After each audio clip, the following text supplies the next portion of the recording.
Assalamualaikum warahmatullahi wabarakatuh. Kami dari kelompok 9 yang beranggotakan Melania Nur Asrifah dan saya Ninda Ika Alvinita akan membahas penggunaan alat analisis resiko metode Almat Z-Score.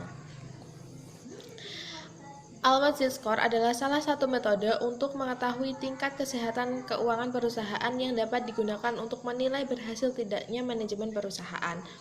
Analisis Almat Z-Score merupakan teknik yang digunakan untuk memprediksi kebangkrutan perusahaan. Rumus untuk menghitung variabel rasio-rasio Almat Z-Score yang pertama, working capital to total asset rasio X1 sama dengan modal kerja dibagi total aktiva. Yang kedua, retained earning to total asset rasio X2 sama dengan laba kerja dibagi total aktiva. Yang ketiga, earning before interest and taxes to total asset X3 sama dengan laba operasi dibagi total aktiva.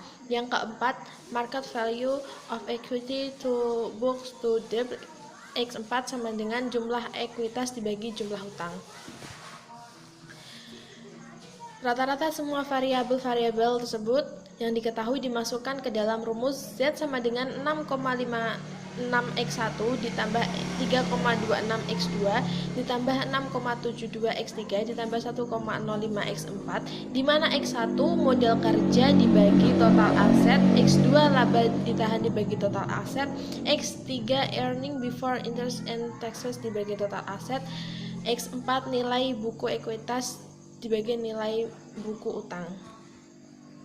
Kemudian kriteria penilaian sebagai berikut. Yang pertama, Z lebih dari 2,6 maka dikategorikan sebagai zona aman. Yang kedua, 1,1 lebih kecil dari Z lebih kecil dari 2,6 dikategorikan sebagai zona abu-abu. Yang ketiga, Z lebih kecil dari 1,1 maka dikategorikan sebagai zona berbahaya.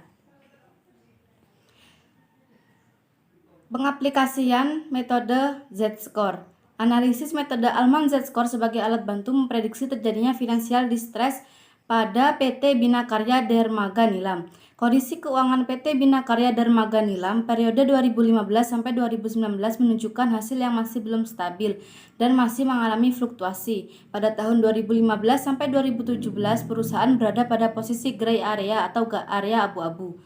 Hal ini disebabkan oleh perolehan modal kerja yang dapat dikatakan rendah. Pada tahun 2018 sampai 2019, perusahaan menunjukkan kemajuan dengan meningkatkan nilai Z-Score sehingga berada pada posisi zona aman dengan kondisi keuangan yang semakin sehat. Hal ini disebabkan oleh pertumbuhan aset dan modal kerja pada PT Bina Karya Dermaga Nilam mengalami peningkatan.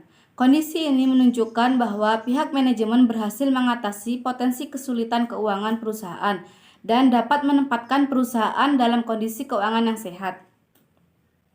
Mungkin itu saja yang dapat kami sampaikan. Wassalamualaikum warahmatullahi wabarakatuh.